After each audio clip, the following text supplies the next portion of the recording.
Saying, first of all, thank you, Pastor Eric and Pastor Kirk, for allowing me to use First United Methodist Church down in Bentonville as my stakeholder for my project for Arkansas Tech University. This is my senior capstone project, and it's on food insecurity in Northwest Arkansas. And how this came about was in my senior report, I began looking at what I wanted to do regarding what was important to me. And I knew working with the church was important to me, but I didn't know how that was going to affect my research and what I was going to go into. And so Eric and I met at the beginning of last semester in the early fall, and we spoke about what was important to the church. And we came to the conclusion that it was food insecurity, specifically for the needs of the children in our area. And that's what this report entails.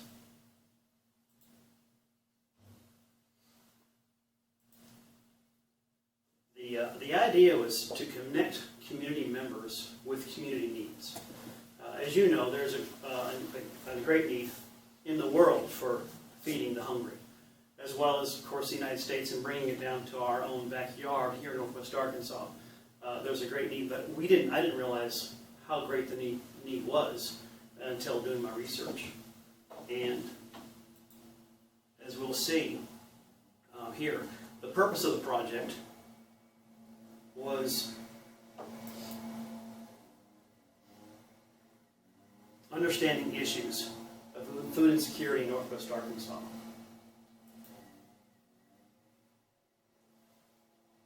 Identifying the roadblocks that are keeping food from getting to those who need it most.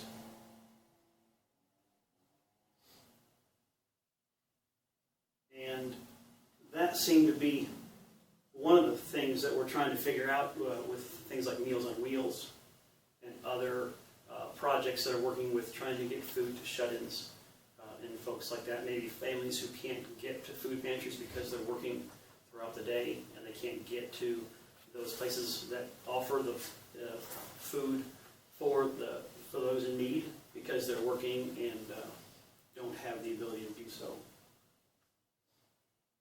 And of course, connecting not only community or church members, but the community members with community needs, food insecurity needs. Food insecurity is defined as an insufficiency of nutritious food that meets dietary needs. A lot of folks, in doing my survey, that was not a known term. It's kind of the latest buzzword in the area or the realm of hunger and hunger needs. And it's kind of in layman's terms, it's not knowing when or from where your next meal is coming. And that's pretty significant if you think about how much food we have here as Americans, as downtown First United Methodist Church downtown Bentonville members. We have the Second Street Pantry, and we live in a community that we help each other. We are involved with a church where we help each other as a family, but it's not that way. Even you could go a few blocks away from here and still see that there is a great need for help, even with everything we're doing. You've got the Nazarene Church that also has a food pantry. The Lutheran Church helps with food distribution as well. We do, and there are several other outerlying churches within a 2-mile radius from downtown that do lots and lots of work. And that picture just kind of struck me. So you'll see that as a fade picture throughout the whole thing. Here in the U.S., 1 in 7 people are considered food insecure. That was a surprising number. And even more surprising was that in Arkansas, 1 in 5 people is considered food insecure. Again, with such a feel of a family as we are, even here in our church, and the folks in Northwest Arkansas. I've lived here 3 years. I know many of you have probably lived here a lot longer than that. And there is a sense of family. There is that sense of kind kind of Southern hospitality as well. Yet we still find that even here in Arkansas, among the children specifically, approximately 1 in 4 children is considered food insecure, that they don't know where the next meal is coming from. It shocked me. One of the numbers that I saw was 27%. I do question the inflation of that number, possibly, and that's going to require a little more research into understanding why. Is it because they're actually the children don't know, the parents don't know where to get food from? Are they possibly not making the best choices as parents to be able to offer the children the food that they need due to maybe addiction or some other sort of issue in their life? So the problem is it affects all the local efforts that are taking place in Northwest Arkansas. Are the food bank, of course, countless food pantries, and area mega corporations who give annually, both with donations, gifts in kind, and food, actual food itself, whether it's financial donation or actual food itself. Of course, Walmart, Tyson, J.B. Hunt, those are the kind of the big 3 in the area. many other vendors, of course. But yet with all that, there's still a gap. And the research methods that I used for this project were 2 different sample questionnaires. One was called a community-based, and you'll see that term in my report a lot, CBO leader questionnaire, which is community-based organization leader. Pastors you guys are CBOs. Who have, Sandra Hutchins, you run the Second Street Food Pantry, so that's part of your that's your community-based organization. If that makes sense. And I know had sent these questionnaires out, and I was able to sit down with 4 or so different CBOs in the area and just kind of talk with them about food insecurity, talk with them about hunger, and get some of their input as to what the need they saw, and then from there what the solution they might have or what ideas they're using already or that they might like to implement. The second part of my research method was to use a random sample survey, and I was able to do it in 3 areas of the city, out closer to Bella Vista, and then right here in downtown, as well as it was actually in Rogers, but it was close enough. The Horse Barn Park there, just down the road from Krispy Kreme. And in doing those random sample surveys, that's kind of where I got a lot of the meat of my action plan of what I want to do going forward with this.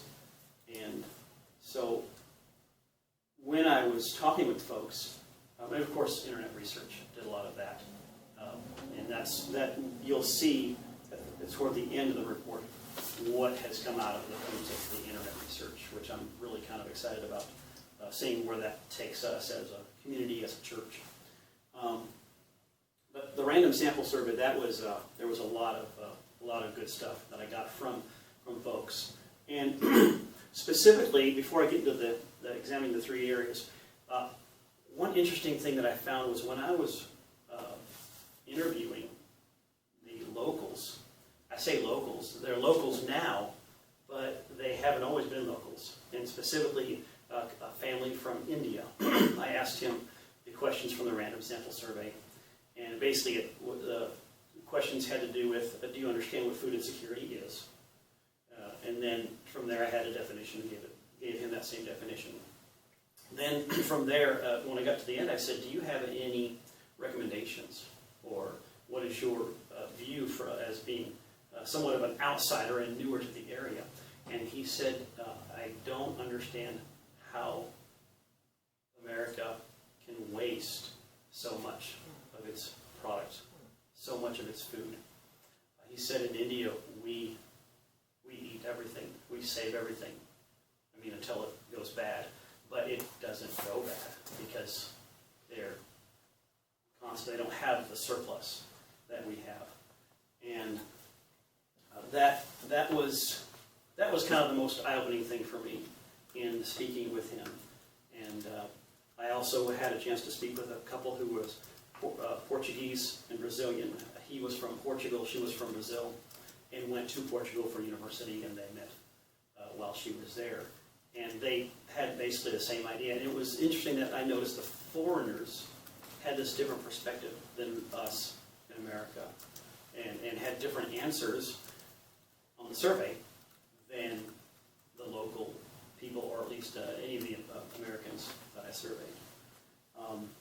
One of the biggest areas of concern through the random sample survey was awareness. We need to make people more aware of that 27%, that 1 in 4 number of children being food insecure. And then from there, what is their level of awareness? And then what is their level of involvement? And I asked them, it was the way the question was worded was, what do you know of anyone, or are you involved? So I was trying to keep it where they weren't feeling like it was a pointed question toward them specifically.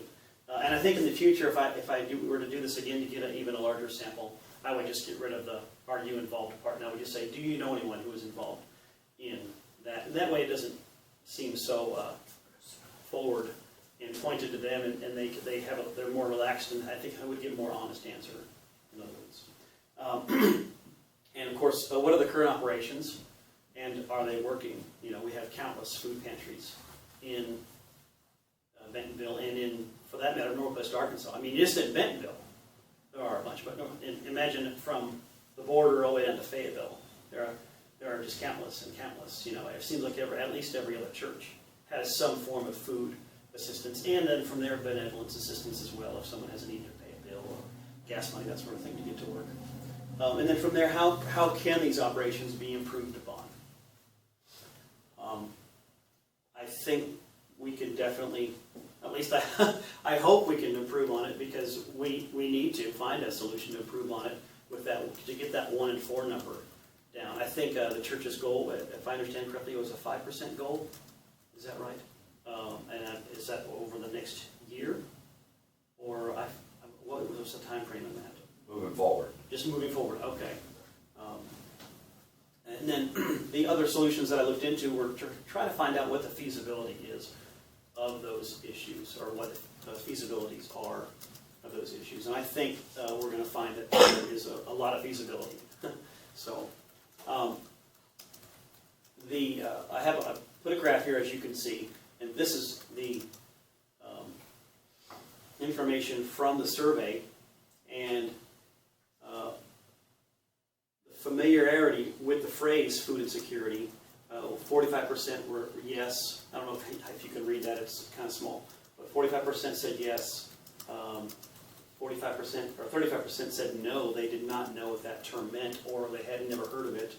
And then 20% of them said, yeah, I've heard of it, but I don't really know what it means. And then as far as general awareness of food insecurity in Northwest Arkansas, 30% said yes, 70% said no. They were as shocked as I was, and as some of you are, at that 1 in 4 number. That 1 in 4 children are food insecure in Northwest Arkansas. And that was the next question down, with child-specific awareness. It was 39% were aware, 20% were not aware, and then 41% said maybe. So that 41% saying maybe, still, I mean, that's kind of a very limbo area. If you know there's an awareness, but you don't know what the need is, how great the need really is.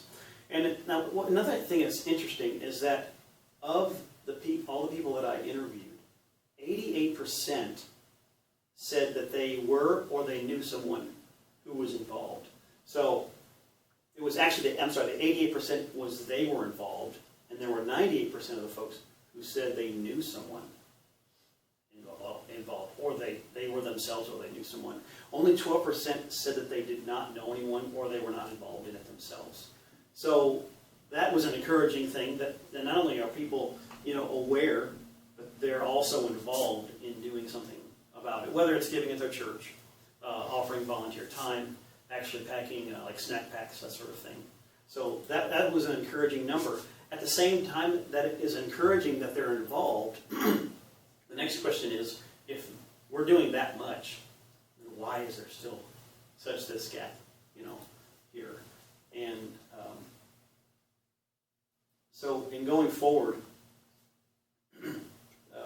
again, the results were the awareness. It does appear to seem to be lessening somewhat, because it seemed, the way that they were explaining it to me when I was asking, they were like, well, that people would, a new project starts, people get involved, and then over time it becomes less involved. Whether it's someone gets an idea of, well, I've done my time, I'm going to pass it on to somebody else, and then that slowly drifts, and it's not out there in front of people all the time. And the awareness is not kept before us. As Christians, going to church, I think we can relate that to actually going to church. The more we go to church, the more involved we're going to be in our church. The more we read the Bible and pray for specific needs, the more we're going to be involved in helping with those needs, or being God-minded or God-centered in our work ethic, in our lives, in our personal lives, being focused on the Word, being focused on God.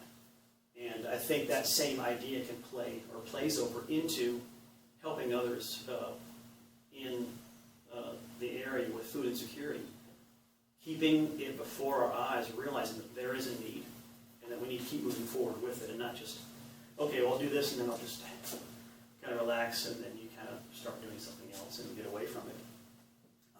So the involvement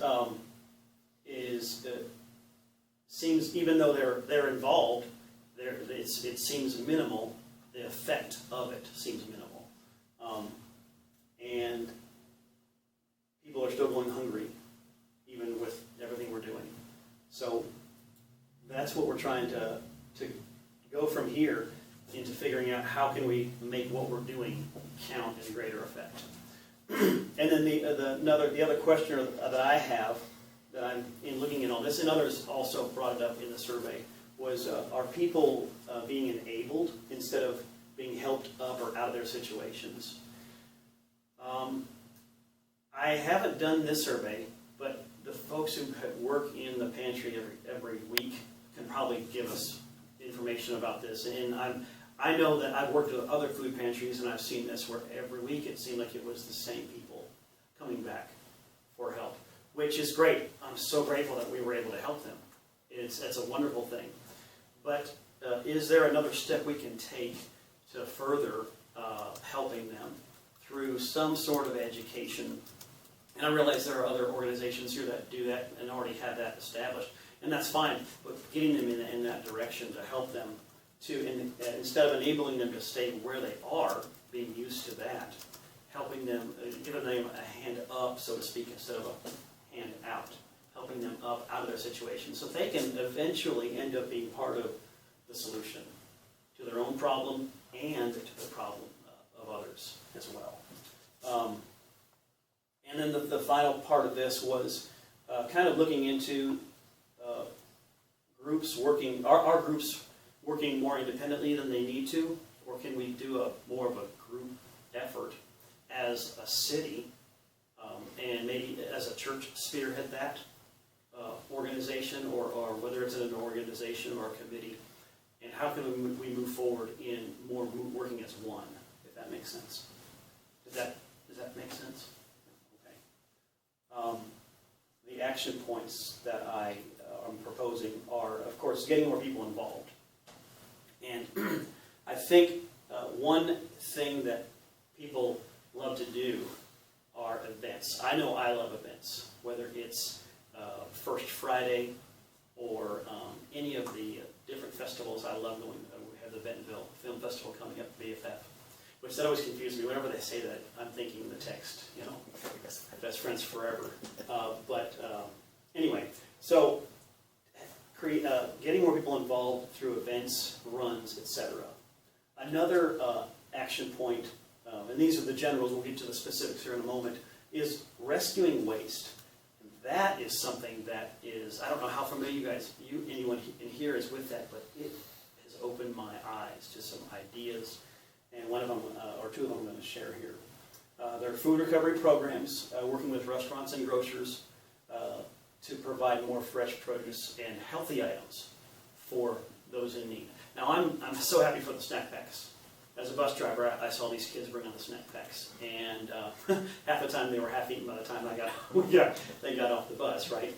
But they were eating food, and then they would take some of it home still and have it for the weekend, which was, I saw things like granola bars, gummy bear packets, which are supposed to be made with real fruit and a viable source of nutrition, oatmeal packets, just add water.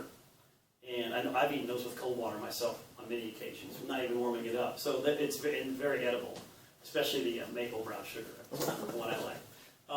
And then you also have of course, the mac and cheese container. You could virtually add hot water from your tap, let that sit for 5 minutes, and voila, you don't even need a microwave, essentially. And you can do that with the oatmeal as well. But those are they're packaged items, and essentially they don't really carry the nutrition that some of your fresh fruits and vegetables are going to carry. And so how do we get more fresh fruits and vegetables into the hands of those that need it? I know I need it myself, for that matter, let alone someone who is on more of a regular diet of snack foods and packaged foods.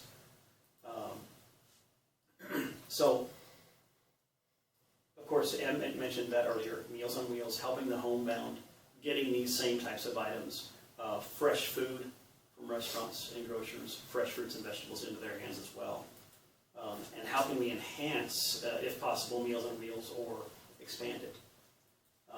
So getting involved, that's the key. I think that's the key for us as a church to get more involved in the community with other pantries and other organizations to kind of put our heads together and say, what else can we do? What more can we do? Now, we may already be doing that to some extent, but I would like to possibly, sit down, because this is definitely, I see this as the beginning, even though this is my completed report for my class. I see that as kind of the beginning of how to move forward in solving these issues.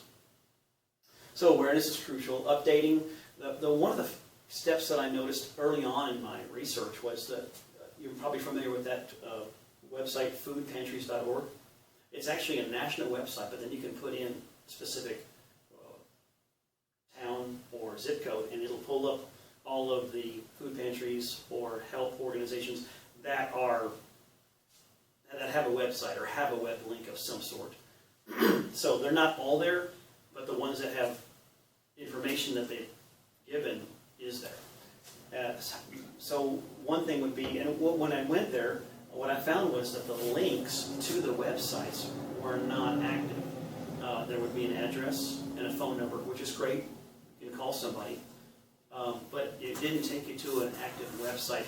And now, in thinking about this, I thought, someone who is food insecure, it's very possible that they don't even have the ability to get on the internet on a regular basis, right?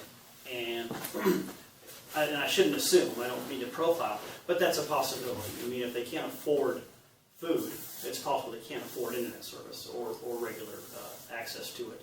So is this something that's going to be more for someone in need, or is it possibly going to be something more for someone who can help? Well, they could go to foodpantries.org, pick an organization, and have an opportunity to be able to do online form fill out and get more information from them as to, yes, I want to volunteer, or yes, I want to donate. And because none of those items are there, it's just basically just information, and then usually web links that say, sorry, that there is no web link for this, or no website available for this particular link. So how can we improve that .org website by possibly adding online forms and even doing it either as a general for everyone, or being able to make each web link accessible, and then have those forms on each separate web link for those each individual organizations. And this is even, I wouldn't say it's more exciting, but it is in some ways more exciting to me. Race to Stop Hunger. That name can be played with. But how many road races do we have in Bentonville annually? I believe there are 8, is what I counted, 8 or so. And I noticed that none of them are food related toward raising money specifically for feeding the hungry. I know we have one called Race for the Cure. I don't know if we have it here in the area. Do we have one in the area, Race for the Cure, in the area? Okay. It wasn't in Bentonville's runbentonville.org, the group of Run Bentonville. But I was thinking that it was in the Northwest Arkansas area. But what if we were able to create a road race event that was a fundraiser for raising money and awareness for feeding the hungry people in Northwest Arkansas?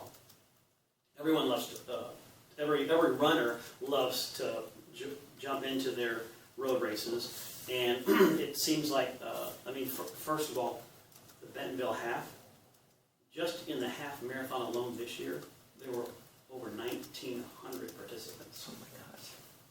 Just in the half marathon alone. And that didn't include teams. There were 34 teams as well. And then there were another over 300 individuals in the 5K. And then another portion in the fun run. So you had over 2,000 people involved in that event just to run or walk. That tells me there's an interest in people doing these types of events. From there, you've got the vendors, all of the different vendors who are offering food and that sort of thing. And they have to pay for to set up and do their thing, pay registration fees, along with all the registration fees for the runners. Excuse me. On top of that, you've got corporate donors. How can we tap into all of that and use it as strictly a fundraiser? Strictly a fundraiser. That excites me. We'd have to, of course, figure out, dates, times, what the best month is, and that sort of thing. I noticed that there are no runs in July and August. I think there's a good reason for that. It's 90 degrees. Right. Now, the other thing that I mentioned was food recovery. Turning today's leftovers into tomorrow's meals, literally. Going to restaurants and grocery stores the night before, scheduling pickups, or of course you have to get agreement, and we could make liability waivers where we say, we're not going to hold you accountable if say someone says they're going to get sick, they got sick because of the food. We would have to go through that process. And there's already an organization that does this, and that I'll get to here in a moment. But we go back. Here we go. When I saw what I'm about to show you, it just lit me up. Because knowing the waste that occurs in the United States, how much of it can we save and turn into tomorrow's lunch, literally? Can you imagine going to Tuscan Trotter? Someone goes to Tuscan Trotter, the Hive, Tavola's, Table Mesa, the Flying Fish. Those are just the ones I can think of off the top of my head. Going there, collecting all of their dated, what's not been plated, of course. I'm not talking about going out and taking what they've taken off the folks' plates, but stuff that's never not been plated. Now I realize also they do make a lot of their food fresh, so there may not be as much there because of that, which is fine. But taking all their leftover soups, their dated breads, things that they're not going to be able to serve the next day, simply because it's dated. It's good food. It's probably good for another 48, 72 hours, but because they have to put a date on it to be USDA and FDA approved, that sort of thing, they're not going to put it out. Kind of like what Panera Bread does with their breads. You can go to Panera Bread and set up a pickup time to collect their day-old, what they would call their day-old bread, and then have it to serve. And a lot of organizations already do that. Our church that I used to go to would do that pickup on Saturday night, and that's what we would use for our welcome fellowship, coffee and then Panera bread items. And it was a blessing to us as well as newcomers to come in the church, that sort of thing. And no cost except for someone to go and pick it up. So taking these items from these restaurants, and then the next morning coming together with all these items and having someone who knows about food, right, look at it and go, okay, we can take this, this, and this and make a soup or a stew. We can take these 3 items and make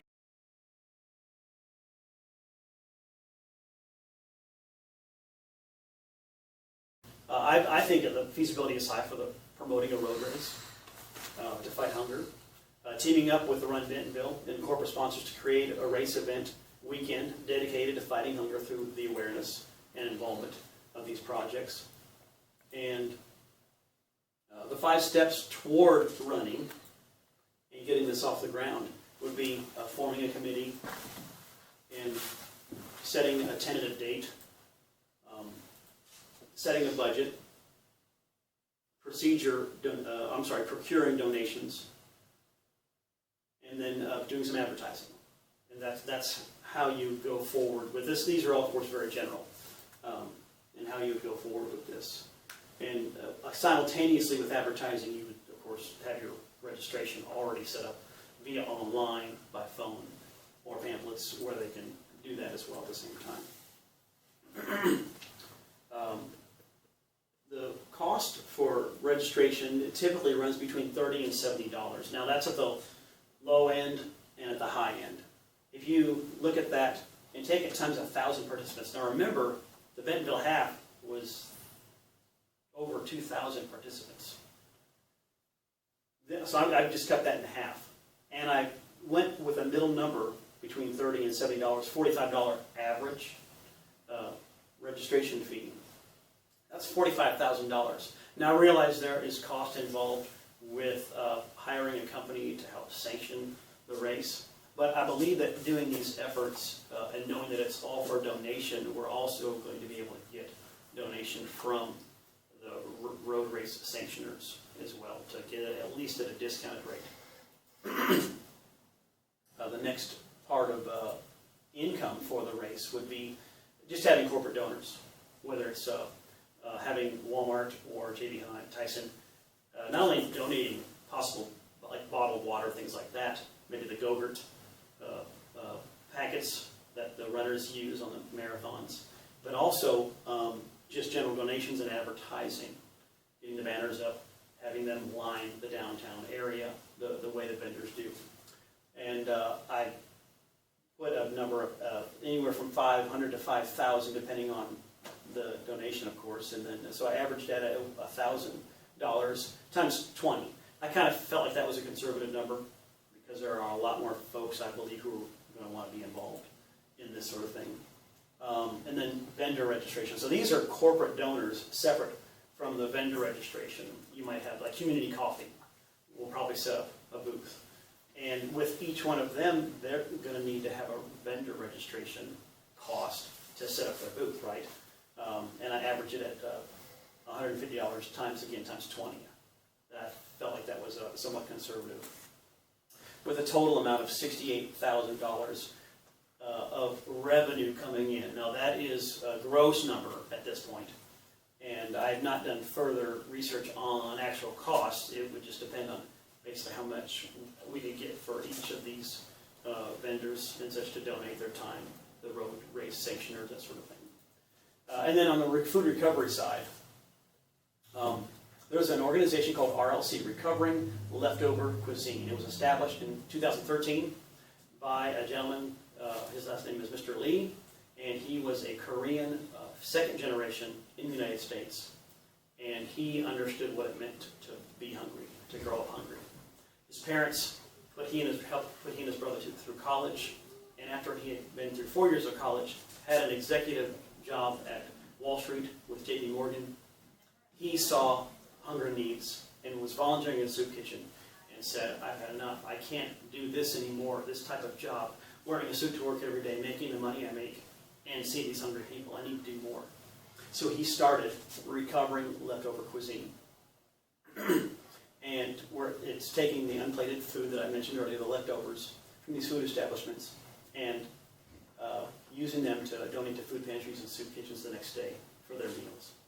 And that was where I got that waste number of 40%, was from his website. Another organization that does this is called City Harvest. They do something similar. But I really liked RLC's plan, and I want to go now there and actually show you a video if you would like to see it. It's only 5 minutes, but I think it's a real, to me, it's a real eye-opener.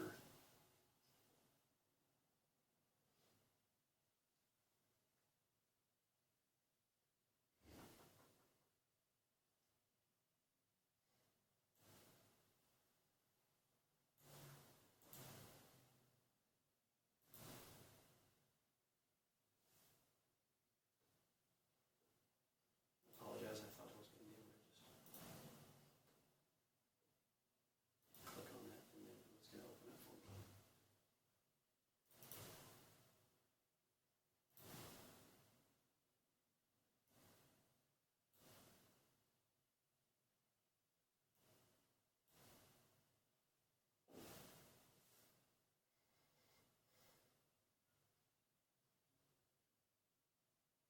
Picture's getting in the way.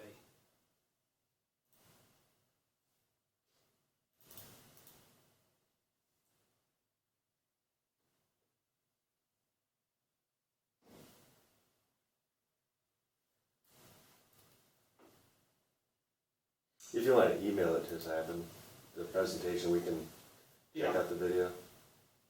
Oh, here it is, here it is. If you've ever been to New York City, you've probably wondered why there's so much trash everywhere. What you probably haven't wondered is if you can eat it.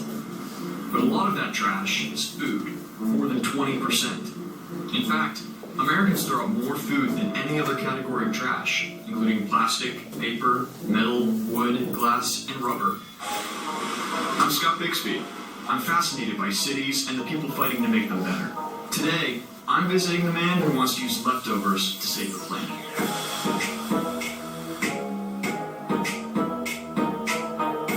This is Robert. Robert hates food waste. Out of the 100% of food that we produce in this country, how much do you think we actually consume and how much do you think we actually waste as a percentage? I had no idea. Turns out the number is pretty shocking. 40%. Yes, almost half of the food produced in the U.S. is simply thrown out. That 40% of the food that's being wasted every single year is actually enough food to feed the entire American hungry population 3 times over. How many people is that? That's 75 million Americans. Wow. It's just ridiculous how these two issues kind of coexist. So you guys are the ones filling the gap. Oh, you also, because you're a volunteer. Yeah. Yes. Oh, right. Today, I'm volunteering for Robert's nonprofit. It's called Rescuing Leftover Cuisine, or RLC, and the premise is pretty simple. Take excess food from restaurants and deliver it to food pantries and homeless shelters. Alright, put me to work. What do I grab? Today, I'll be helping one of the 15 or so food runs that RLC coordinates in Manhattan every day. Good to go. Hunger is nothing new to Robert. Growing up in Queens as the son of Korean immigrants, Robert's parents worked hard to provide for their children. My parents struggled a lot because they sacrificed a lot, and as children, my brother and I mean, we didn't really understand what was going on, but we grew up knowing what hunger was and kind of understanding why we have to eat everything that we have because we don't know when we're going to, have another meal. This kind of hunger is called food insecurity.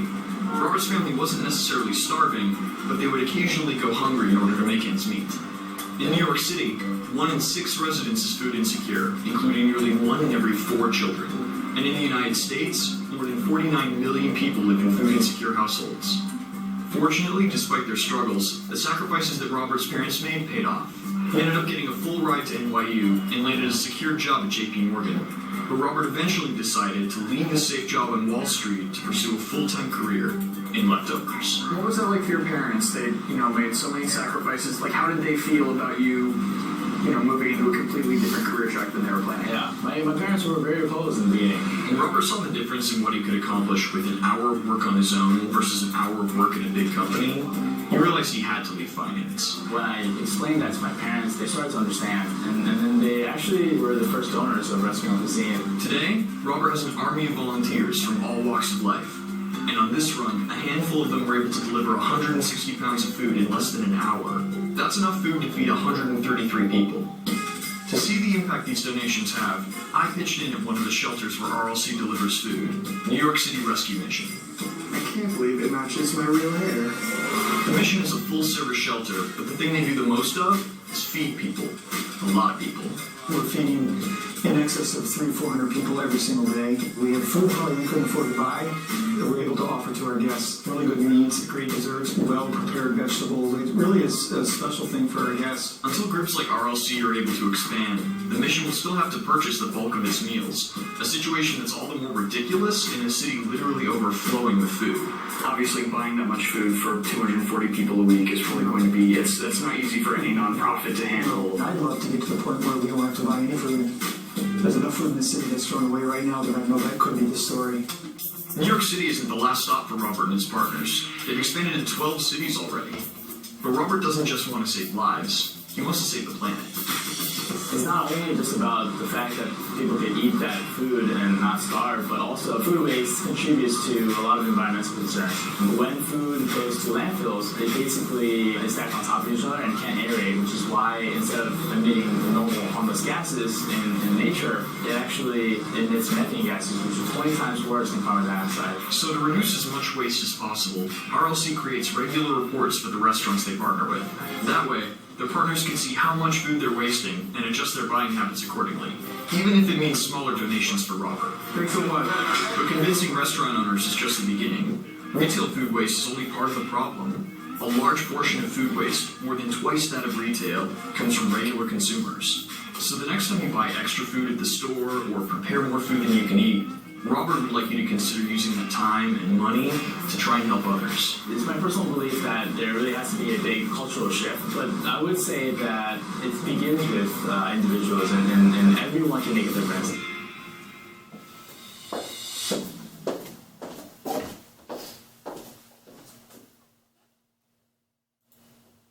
Thank you for letting me share that with you. I know it was kind of a long video.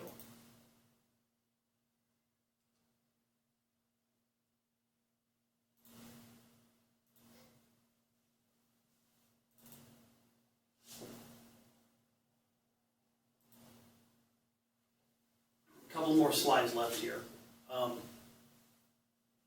As you can see, the feasibility for that program is very high. It's already being done in a dozen cities. It cuts waste and it feeds hungry, so it's twofold. It's cost effective. You know, you're having volunteers at this point. It would be at least at this point volunteers picking up donations. And of course, the more volunteers you get involved, the less one person has to do it, right?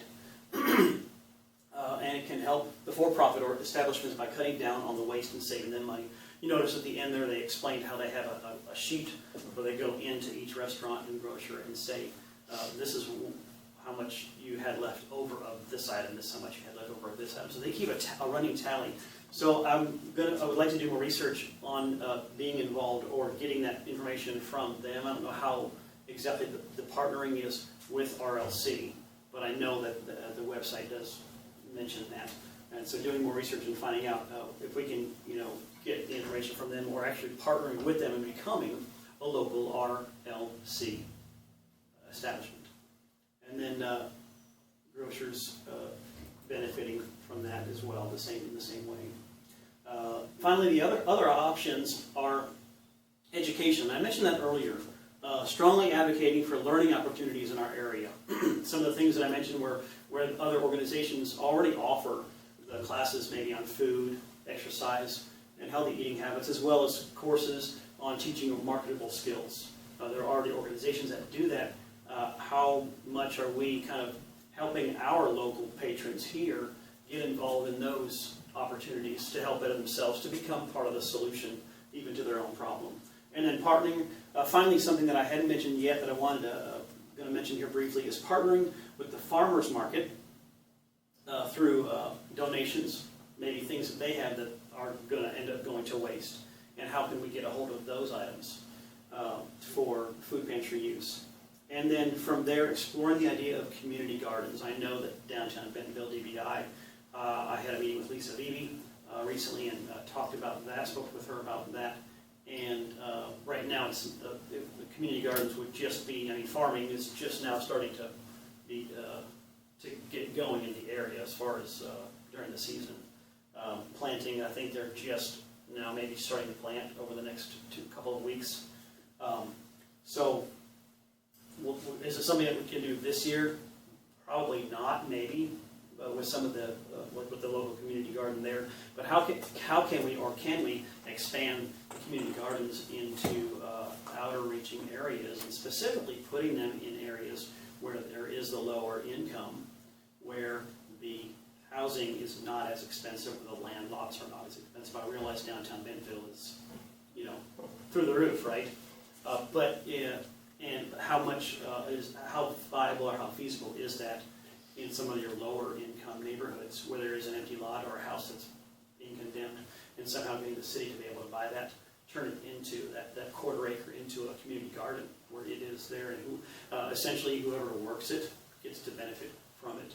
Of course, shut-ins, homebound, people who can't get out and do it. I would hope that we all understand that in our own good graces that we're going to help everybody in need. But the idea would be to get the local community involved in actually taking care of that community garden themselves. Finally, are there any questions that you might have? I don't know if I have the answers, but you know, Q&A just sounds good. So if you have questions, I'll be happy to answer them regarding research or ideas going forward, that sort of thing. Or if you have ideas that you think I need to write down here and say, yeah, let's check into this, let's kind of look into this, or have you thought about this idea? I think any questions? Nice job. Okay, well, thank you. Thank you very much. I do, again, very much appreciate your time in letting me present to you today for my capstone project for Arkansas Tech University. Thanks again.